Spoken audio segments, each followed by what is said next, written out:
चुनावी मौसम में नेता अपने तरह तरह के बयानों से लोगों को चौंकाने की कोशिश करते हैं। कुछ लोग चौंकते भी हैं, पर अधिकतर इसे चुनावी शिगुफा ही मानते हैं। प्रधानमंत्री नरेंद्र मोदी ने जनवरी में 400 पार का नारा देकर सबको चौंका दिया था। विपक्ष तब से लेकर अब तक उनके आकलन को खारिज करने में ही उलझा है। अब तो लोकसभा चुनाव का सिर्फ एक चरण का ही मतदान बाकी है। इस बीच सत्ता पक्ष और प्रतिपक्ष में इस बात को लेकर होड़ लगी रही कि किसे कितनी सीटें मिल रही हैं। हर चरण के मतदान के बाद दोनों ओर से सीटों को लेकर भरोसे से अनुमान लगाए जाते रहे। पांचवें चरण तक इंडिया ब्लॉक ने पूर्ण बहुमत का दावा किया तो अमित शाह ने 300 से 310 सीटें एनडीए को मिलने का अनुमान लगाया। 7 चरणों में संपन्न होने वाले चुनाव का परिणाम 4 जून को घोषित होगा। दोनों पक्षों के जीत के दावों के बीच अब तेजस्वी यादव ने बिहार की राजनीति के संबंध में चौंकाने वाला बयान दिया है। वैसे तेजस्वी यादव ने पहली बार चौंकाने वाला बयान नहीं दिया है।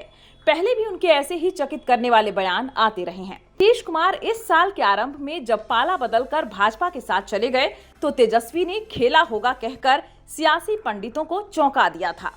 तेजस्वी के उस बयान से सियासत में सस्पेंस पैदा हो गया। कोई जेडीयू में टूट की आशंका जताने लगा तो कुछ जेडीयू के भाजपा में विलय की संभावना तलाशने लगे। किसी ने तेजस्वी के बयान पर तब तनिक भी संदेह नहीं किया था। तेजस्वी के सपोर्टर तो इस उम्मीद में मन ही मन इतराने लगे थे कि कुछ बड़ा जरूर होने वाला है। तेजस्वी खेला वाले बयान का इतना तो अर्थ लोग लगा ही रहे थे कि नीतीश कुमार की कुर्सी जाने वाली है, पर ऐसा कुछ नहीं हुआ। हाँ, जिस खेल की ओर तेजस्वी ने इशारा किया था वह बच्चों के लुका छिपी जैसा ही साबित हुआ। दरअसल तेजस्वी ने एनडीए विधायकों को तोड़ने की तैयारी कर रखी थी। प्लान यह था कि एनडीए विधायकों को तोड़कर विश्वास मत के दौरान नीतीश को पटखनी दी जाए। बहुमत साबित नहीं कर पाने पर नीतीश कुमार को सीएम की कुर्सी छोड़नी पड़ जाएगी और तब महागठबंधन की सरकार बनने से कोई नहीं रोक पाएगा। इसके लिए उन्होंने काफी मेहनत भी की थी। अपने आवास पर आरजेडी विधायकों को नजरबंद किया, कांग्रेस को सचेत किया तो उसके विधायक हैदराबाद में छिपाए गए। जेडीयू के कुछ विधायकों ने ऐंठ भी दिखाई, लेकिन नीतीश ने तेजस्वी के ही विधायकों को तोड़कर सरकार आसानी से बचा ली। तेजस्वी ने खेला होगा की तर्ज पर फिर एक चौंकाने वाला बयान दिया है। इस बार उनका दावा सही होता है या पिछली बार की तरह फुस हो जाएगा, यह देखने वाली बात होगी। तेजस्वी यादव ने दावा किया है कि 4 जून न सिर्फ नरेंद्र मोदी की विदाई की तारीख होगी, बल्कि नीतीश कुमार भी इसके बाद कोई बड़ा फैसला ले सकते हैं। हालांकि इस बार उन्होंने अपनी बातों का थोड़ा खुलासा भी कर दिया है, लेकिन सस्पेंस की गुंजाइश बरकरार रखी है।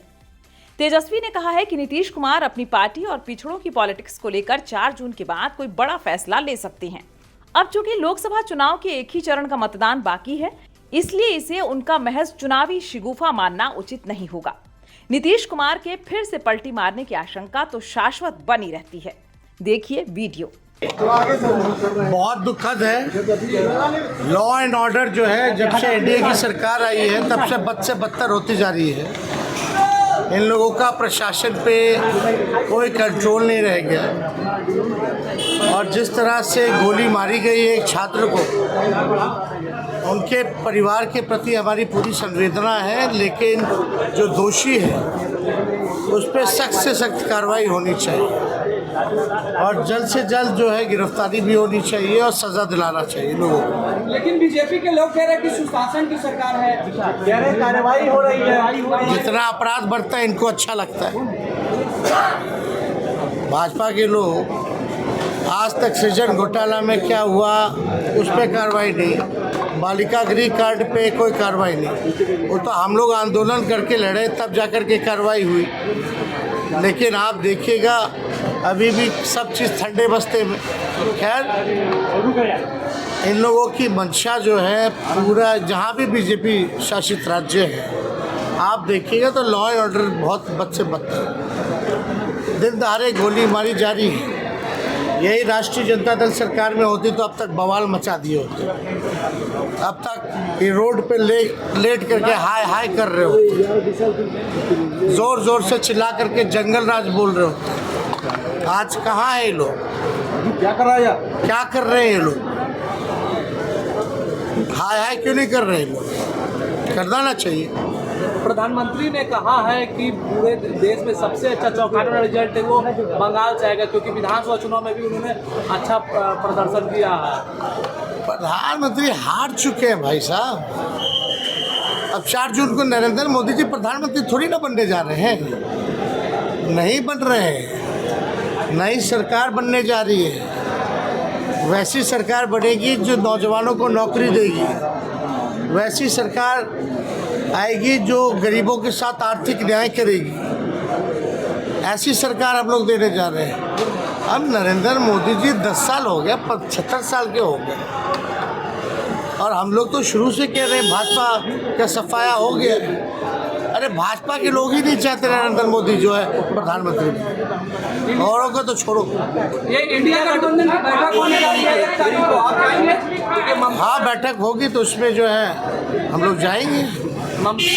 लेकिन आप जो कह रहे हैं ना 4 जून के बाद, हमारे चाचा जो है पिछड़ों की राजनीति और पार्टी बचाने के लिए कोई भी बड़ा फैसला 4 जून के बाद ले सकते हैं। के साथ आएंगे क्या? अब आप जब बड़ा फैसला लेंगे तो देखिए, चलिए। 1 तारीख की बैठक में क्या तय होगा? अरे 4 जून तक इंतजार करो।